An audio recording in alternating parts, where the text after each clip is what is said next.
Hello friends, स्वाध्याय classes में आपका स्वागत है। जैसा कि हमने भूगोल में पहले हिमालय की उत्पत्ति के बारे में पढ़ा, उसके दो सिद्धांत थे। एक था आपका कोबर का सिद्धांत और दूसरा था हेरहेंस का सिद्धांत। कोबर का भूसन्नति सिद्धांत को हमने डिटेल में पढ़ा और दूसरा सिद्धांत है हेरहेंस का सिद्धांत। हेरहेंस ने क्या सिद्धांत दिया था? सेम उसी तरह से हेरहेंस ने भी सिद्धांत दिया था। कई लोग हेरहेंस बोलते हैं, कई हैरी हेंस बोलते हैं। आपको याद रखना हैरी हेंस सिद्धांत, इसको बोलते हैं प्लेट टेक्टोनिक सिद्धांत। इनका जो सिद्धांत था वो प्लेट टेक्टोनिक सिद्धांत के नाम से प्रसिद्ध था। उनके हिसाब से क्या हुआ है, जो पृथ्वी हमारी है, जो पृथ्वी है उनको 6 अलग अलग प्लेटों में बांटा गया है। अलग अलग प्लेट मतलब जैसे कि ये पृथ्वी है, तो पृथ्वी के अंदर ये जो अलग अलग 6 प्लेट हैं, ऐसा अंदाजा हम बना रहे हैं, ठीक है ना। ये जुड़ा हुआ प्लेट है, तो वैसे 6 अलग अलग प्लेट है जो अंदर कितना 200 किलोमीटर गहरा, मतलब हमारे जो भूतल है, जो भूतल इससे अंदर 200 किलोमीटर तक का गहरा, जो हमारा भूपृष्ठ बोलते हैं जिसको, भूपर पट्टी है जो 200 किलोमीटर अंदर गहरा तक क्या है, एक प्लेट है जिसको बोलते हैं टेक्टोनिक प्लेट। इन्होंने एक नाम दिया था टेक्टोनिक प्लेट। तो टेक्टोनिक प्लेट सिद्धांत के आधार पर उन्होंने 6 भागों में बांटा था, ठीक है ना। उसमें से 2 था, एक हमारा यूरेशिया, ऊपर वाला पार्ट था यूरेशिया, और जो नीचे वाला जो पार्ट था, ये जो इसको बोला था उन्होंने इंडियन प्लेट, इंडियन प्लेट। और दूसरा था हमारा Eurasia plate, Eurasian plate, English में लिख देता हूं, ठीक है ना, यूरेशियन प्लेट। तो उनके सिद्धांत के आधार पे क्या हुआ था, ये जो प्लेट है वो हमेशा क्या होता है, आगे की ओर बढ़ रहा है, कंटिन्यू। मतलब जितने भी प्लेट्स हैं, जितने भी 6 प्लेट हैं, वो पूरे क्या हो रहे हैं, लगातार बढ़ रहे हैं। जैसे कि ये पृथ्वी का जो जितना भी प्लेट इसमें जो बताया गया है, वो क्या हो रहा है, अपने स्थान से दूसरी ओर क्या हो रहा है, खिसक रहा है। कुछ करोड़ों वर्षों में हल्का हल्का आगे बढ़ते जा रहे हैं। तो उनके आधार पे, हेरहेंस के आधार पे क्या हुआ, जो इंडियन प्लेट है वो धीरे धीरे आगे बढ़ रहा है और यूरेशियन प्लेट की ओर अट्रैक्ट हो रहा है। तो अब इधर से भी आने वाली नदियां, मैंने जैसा कि बताया था कोबर के सिद्धांत में, इधर से आने वाली नदियां और यहां से भी आने वाली नदियां, यहां पे क्या करेगा, यहां पे बताया था मैंने, क्या था यहाँ पे, टेथिस सागर। आपको पिछले वीडियो में मैंने बताया था कोबर के सिद्धांत में कि यहां पे क्या था, टेथिस सागर। हेरहेंस ने भी माना है कि यहां पे क्या था, टेथिस सागर, ठीक है ना। तो ये 33 सागर है वो कंटिन्यू क्या हुआ, यहां पर से नदियों के साथ में क्या गया, मिट्टी जाता गया, मिट्टी जा जाके वहां पे जम गया। जमने के बाद वो धीरे धीरे टाइट होकर चट्टान बनने लगा। करोड़ों वर्ष का प्रोसेस बता रहा हूं मैं आपको, ये 2 दिन का प्रोसेस नहीं है, कितने दिन का प्रोसेस है, करोड़ों वर्षों का प्रोसेस है। तो ये क्या हुआ, मिट्टी दबने लगा, धीरे धीरे चट्टान के रूप में परिवर्तित होने लगा, चट्टान के रूप में परिवर्तित होने लगा। और ये प्लेट का जो प्रेशर, अब देखो ये जो प्लेट है अपनी जगह से आगे बढ़ रहा है समुद्र में, और ये प्लेट इधर आगे बढ़ रहा है। कायदे से बोला जाए तो ये वाला नहीं बढ़ रहा है, ये वाला ही बढ़ रहा है। ये अफ्रीका से टूट के इधर अलग हुआ, उसका फिर इंडियन प्लेट जाके यूरेशिया से टकरा रहा है। तो ये जब धीरे धीरे आगे बढ़ने लगा, तो इसके साथ साथ जब ये जो चट्टान जो है ऊपर उठने लगा, क्या होने लगा, ऊपर उठने लगा, ये इस तरह से क्या हो गया, ऊपर उठने लगा। तो ये क्या हुआ, साथ ही साथ ये भी ऊपर उठने लगा जब प्रेशर बढ़ा। तो उन्होंने नाम दिया, यहां पर का जो मैं बताया आपको, क्या नाम दिया था उन्होंने, हिमालय। इसको उन्होंने हिमालय कहा, इसको केउझर पर्वत कहा, केउझर पर्वत। और जो सपाट जो ऊपर गया उसको उन्होंने क्या नाम दिया, तिब्बत का पठार। क्या नाम दिया, तिब्बत का पठार, ठीक। तो ये क्या हुआ, इंडियन प्लेट आगे बढ़ा, यूरेशियन प्लेट से टकराया, यहाँ पे जो मलबे, मतलब मलबे में जो चट्टान के रूप में परिवर्तित होते थे, अब ये जो है आगे बढ़ने लगा, हाइट में आने लगा, और फिर क्या हुआ, हिमालय का निर्माण हुआ। इसी कारण हिमालय को क्या बोला जाता है, नवीन वलित पर्वत बोलते हैं। क्या बोलते हैं, नवीन वलित पर्वत। वलित का मतलब क्या होता है, मोड़दार। कोई भी चीज को मोड़ के बनाया था उसको वलित बोलते हैं। तो ये क्या हुआ, आगे बढ़ा तो ये मुड़ा और ऊपर की ओर उठा, जिसके कारण से इसको बोलते हैं वलित, नवीन वलित पर्वत, ठीक। ये तो हो गया उत्पत्ति की जानकारी, जो आपका पिछले क्लास में रह गया था, ठीक है ना। अब पढ़ेंगे हिमालय की विस्तार। हिमालय के विस्तार मतलब हिमालय को कितने भागों में बांटा गया है, हिमालय का विस्तार कहां से कहां तक है, और कौन कौन से देशों में इसका विस्तार अधिक है। सर्वाधिक विस्तार तो आप जानते हो चीन और भारत में ही हिमालय का सबसे ज्यादा विस्तार है। अब हिमालय देखो, ये भारत का नक्शा में, ये जम्मू कश्मीर, हिमाचल प्रदेश, उत्तराखंड, सिक्किम और ये 7 सिस्टर्स, ये सभी राज्यों में क्या है, हिमालय का विस्तार है, ठीक। अब हिमालय को कितने भागों में बांटा गया, तो हिमालय को मुख्यतः 4 भागों में बांटा गया है, 3 भाग, लेकिन चौथा भाग कौन सा है हमारा, ट्रांस हिमालय। तो ये पहला जो आता है इसको बोलते हैं ट्रांस हिमालय, इसको पार हिमालय भी बोलते हैं। क्या बोलते हैं, पार हिमालय। ट्रांस हिमालय को पार हिमालय के नाम से भी जाना जाता है। ठीक है ना। इसको हिमालय में ऐसा लिया नहीं जाता है, मुख्यतः लिया जाता है इन तीनों को। इसको बोलते हैं बृहद हिमालय, दूसरा जो पार्ट है वो है बृहद हिमालय। इसको और नाम से क्या बोलते हैं, इसको महान हिमालय भी बोलते हैं, महान हिमालय। और किस नाम से जाना जाता है इसको, आंतरिक हिमालय भी बोलते हैं, आंतरिक हिमालय। ठीक, इसको दो तीन नामों से जाना जाता है। ये हो गया बृहद हिमालय, महान हिमालय, आंतरिक हिमालय, और सर्वोच्च हिमालय भी इसी को बोला जाता है। ठीक, अब तीसरा है मध्य व लघु हिमालय, मध्य व लघु हिमालय।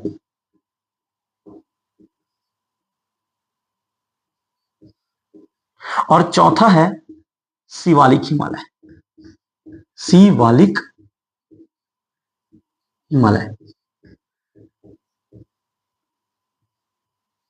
ठीक, आज हम ट्रांस हिमालय और बृहद हिमालय के बारे में पढ़ेंगे कि ट्रांस हिमालय में कौन कौन से पार्ट हैं और कैसे विस्तार है। देखो अब मैं नक्शे में बता रहा हूं आपको, जो ट्रांस हिमालय है, जो ये जम्मू और कश्मीर जो तीन पार्ट दिख रहा है आपको, ये 1 2 3, और ये यहां तिब्बत में थोड़ा सा, इसको भी पार हिमालय का हिस्सा माना जाता है। इसको बोला जाता है कैलाश पर्वत। ये भारत में नहीं है, तिब्बत में है। कैलाश पर्वत जो आप नाम सुनोगे वो कहां पड़ता है, तिब्बत में पड़ता है कैलाश पर्वत। मुख्यतः जो है कैलाश पर्वत, कैलाश तिब्बत में है, और जो भारत में पाया जाता है वो ट्रांस हिमालय के 3 भाग हैं। तो सबसे पहले हम पढ़ेंगे अभी ट्रांस हिमालय, उसके बाद फिर आगे बृहद हिमालय।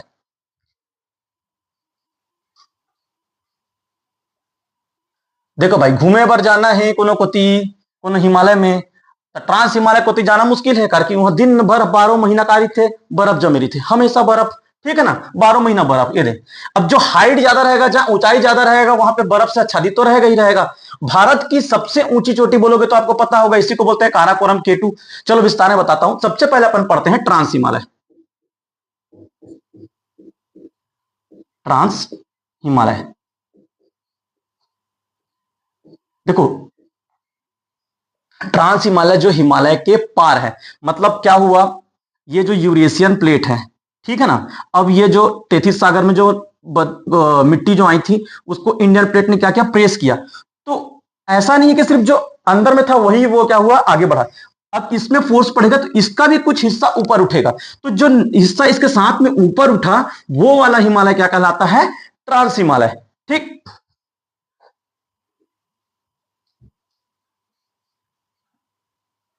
ठीक, ट्रांस हिमालय समझ में आया। ट्रांस हिमालय, हिमालय जो है, नवीन हिमालय जो है, उसका एक अलग हिस्सा है ट्रांस हिमालय, जिसको भारत में 3 भागों में बांटा गया है। पहला है काराकोरम, ये देखो ये हो गया काराकोरम।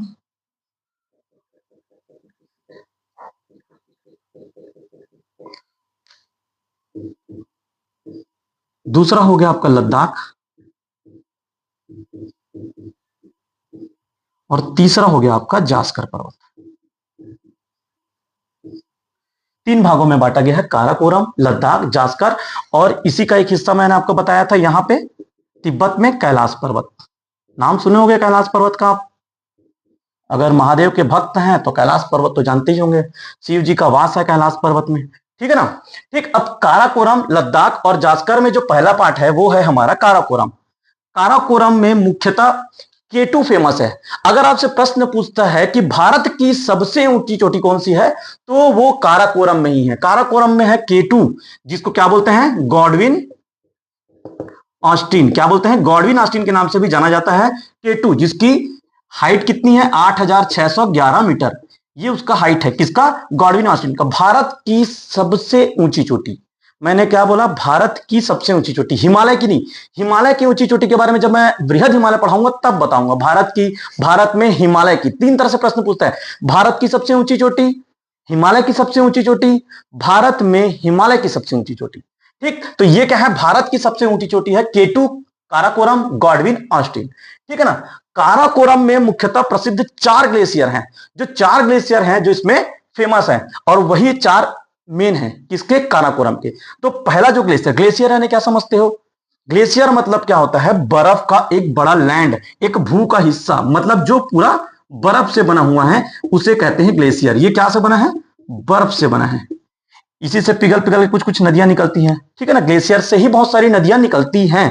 गंगा नदी, ठीक है ना, सिंधु नदी, ब्रह्मपुत्र नदी, ये सब कहां से निकलती है? मानसरोवर के पास के ग्लेशियर से ही निकलती है। तो ये जो ग्लेशियर है, मुख्यतः जो काराकोरम में 4 ग्लेशियर हैं, काराकोरम K2 भी बोलते हैं उसको, काराकोरम जो हिमालय का पार्ट है, यहां पे 4 ग्लेशियर हैं। कौन कौन सी? पहला है सियाचिन, सियाचिन बॉर्डर बोलते हैं ना, बहुत नाम सुनते हैं सियाचिन बॉर्डर। फौजी में मतलब भर्ती हो भी तो सियाचिन को जान सब डर रहते, कारण सियाचिन मतलब बहुत तेज, हमेशा माइनस में, -10 डिग्री, -15 डिग्री, -5 डिग्री टेम्परेचर हमेशा सियाचिन में रहता है। सियाचिन बॉर्डर इसीलिए थोड़ा सा फेमस है। तो ये कहां पड़ता है? ये काराकोरम में ही है। सियाचिन ग्लेशियर कहां है? काराकोरम में ही है। दूसरा हिस्पर, यही है हिस्पर, इसको आपने बहुत कम सुना होगा नाम हिस्पर। तीसरा है बियाफो, बियाफो, और चौथा है बालटोरा। क्या तोड़ा? बाल तोड़ा, बाल टोरा, ठीक है ना, टोरा है जी, ठीक, बाल टोरा। सियाचिन, हिस्पर, बियाफो, बाल्टोरा, ये 4 ग्लेशियर हैं। ग्लेशियर मैंने आपको बताया ना क्या होता है? एक लैंड जो क्या किससे बना होता है? बर्फ से, उसको बोलते हैं ग्लेशियर। क्या है ये? यहां पे एक पॉइंट बना के आप लिख लेना ग्लेशियर। ग्लेशियर कितने हैं? 4 ग्लेशियर है काराकोरम में जो मुख्यतः प्रसिद्ध है, ठीक।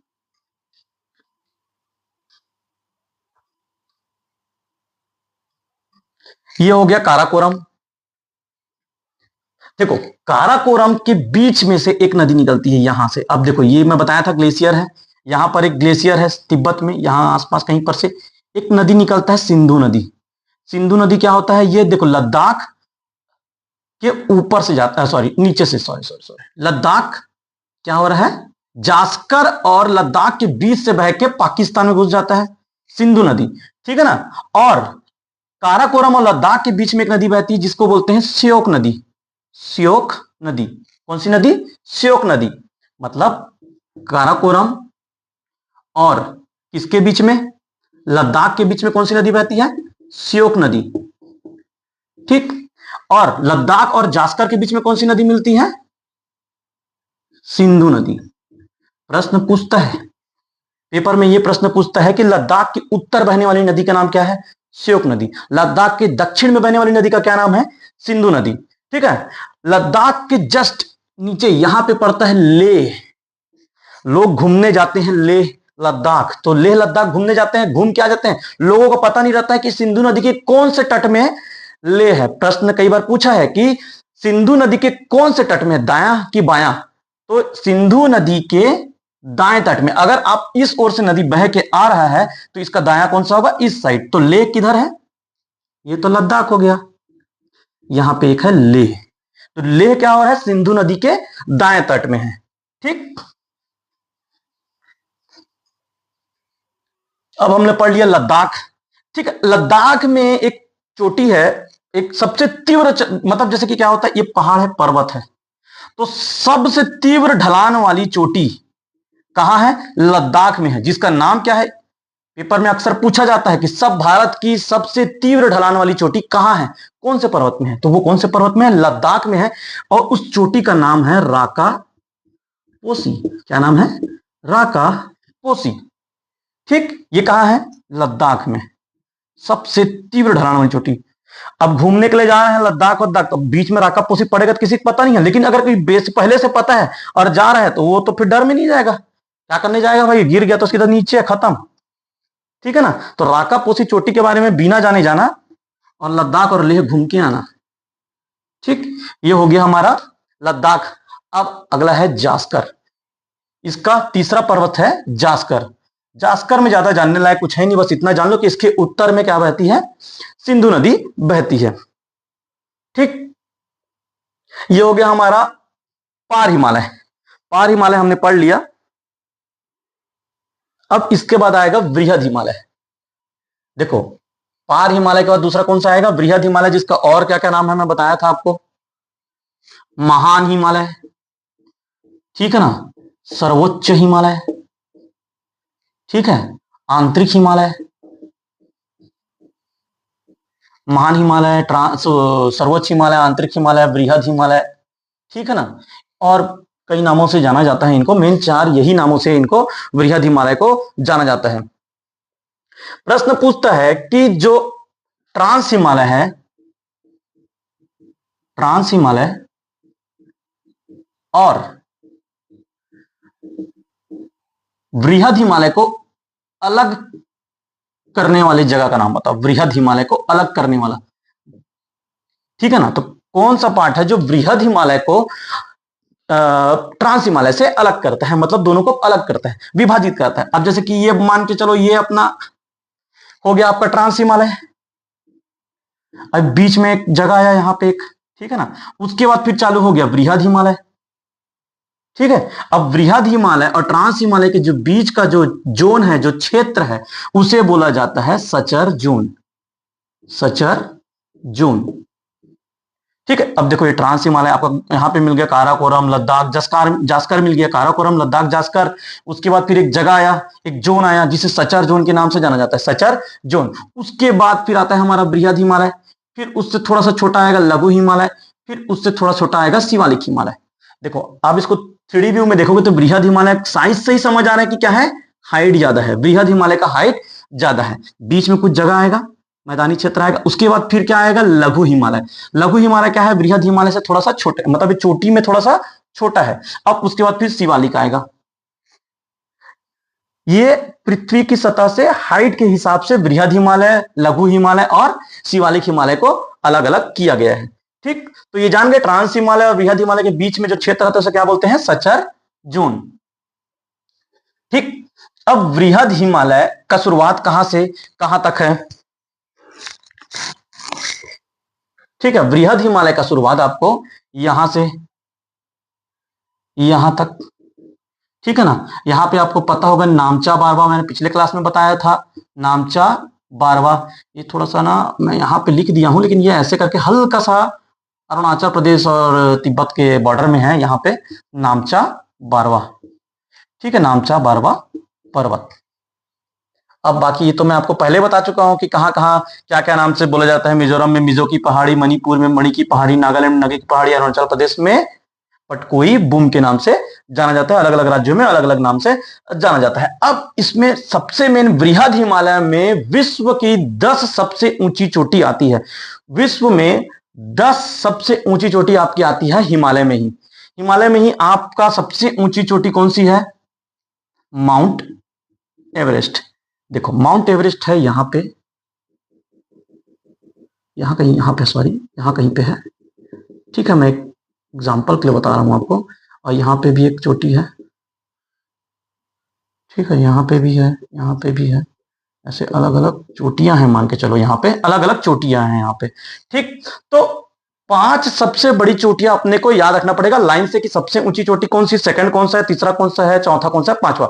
कम से कम 5 तो याद रहना चाहिए। पहला है आपका माउंट एवरेस्ट, नाम सुना ही होगा माउंट एवरेस्ट, ठीक है ना। माउंट एवरेस्ट की ऊंचाई कितनी है, 8,848 मीटर, 8,848 मीटर। दूसरी सबसे ऊंची चोटी है कंचन, हिमालय की बता रहा हूं ना मैं, कंचन जंगा। तीसरा आ जाएगा आपका मकालू, मकालू बगल में मसालू भी है, लेकिन मकालू ऊंची चोटी है, ठीक। चौथा आपका आ जाएगा धौलागिरी,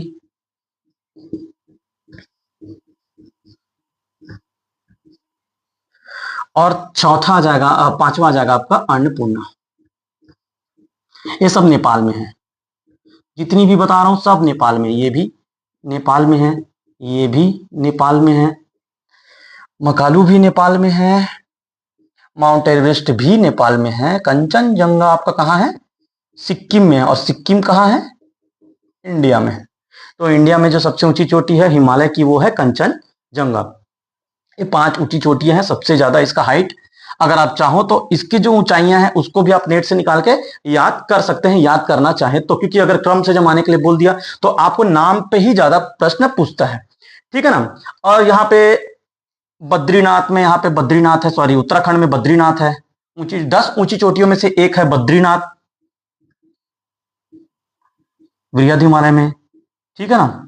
एक हो गया आपका नंदा देवी, नंदा देवी राष्ट्रीय उद्यान जो है वो उत्तराखंड में, ये भी बृहद हिमालय का ही एक पार्ट है, बृहद हिमालय का पार्ट है। बद्रीनाथ, ठीक है ना, नंदा देवी, त्रिशूल, ये सब टूरिज्म एरिया है, घूमने लायक जगह है। त्रिशूल, त्रिशूल पर्वत, ये सब ऊंची चोटियां हैं यहाँ की, ठीक है ना। बंदरपूछ, ऐसे बहुत सारे पहाड़ हैं जो बृहद हिमालय के पार्ट है, ठीक है ना। माउंट एवरेस्ट, माउंट एवरेस्ट में प्रश्न पूछता है आपका, माउंट एवरेस्ट कहां पड़ता है? नेपाल में पड़ता है, सॉरी तिब्बत, सॉरी नेपाल में पड़ता है। नेपाल, हाँ ये रहा, नेपाल में पड़ता है, ठीक है ना। लेकिन यहाँ के लोग, तिब्बती लोग, इसको कुछ अलग नाम से बोलते हैं। माउंट एवरेस्ट को उन लोग बोलते हैं चेमा, चेमा लांगमू, चेमा लांगमू, क्या बोलते हैं? चेमा लुंगमा, सॉरी चेमा लुंगमा, चेमा लुंगमा, चेमा लुंगमा के नाम से बोलते हैं इसको। माउंट एवरेस्ट को चेमा लुंगमा बोलते हैं। चेंगमा लुंगमा का मतलब होता है तिब्बत में पर्वतों की रानी। अब भारत में बोल बेटा, भारत में कहा रहे, सतपुड़ा पर्वत, पचमढ़ी पर्वत, पर्वतों की रानी, ठीक है ना, सह्याद्री है, ठीक है। तो पर्वतों की रानी जो इसको बोला जाता है, कहां? तिब्बती भाषा में, पर्वतों की रानी, ठीक है। अब केदारनाथ का नाम सुने होंगे, केदारनाथ, बद्रीनाथ एक साथ अब यहीं पे आ जाएगा, लेकिन बद्रीनाथ थोड़ी ऊंची चोटी है उससे, और उससे नीचे जाओगे तो केदारनाथ है, ठीक है ना। अभी के समय में लोगों को ट्रेंड बना हुआ है कि हाँ केदारनाथ जाना है, इसे फोटो खिंचाना है, आना है। अब वहां का मौसम की जानकारी लिए बिना बहुत लोग पहुंच जाते हैं।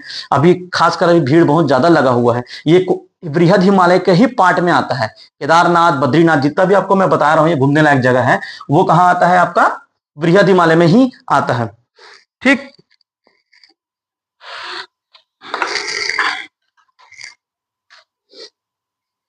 अब अब केदारनाथ घूमने जा रहे हो तो वहां चार धाम का यात्रा करोगे, तो चार धाम में बृहद हिमालय की दो मुख्य ग्लेशियर आती है। दो मुख्य ग्लेशियर कौन कौन सी आती है?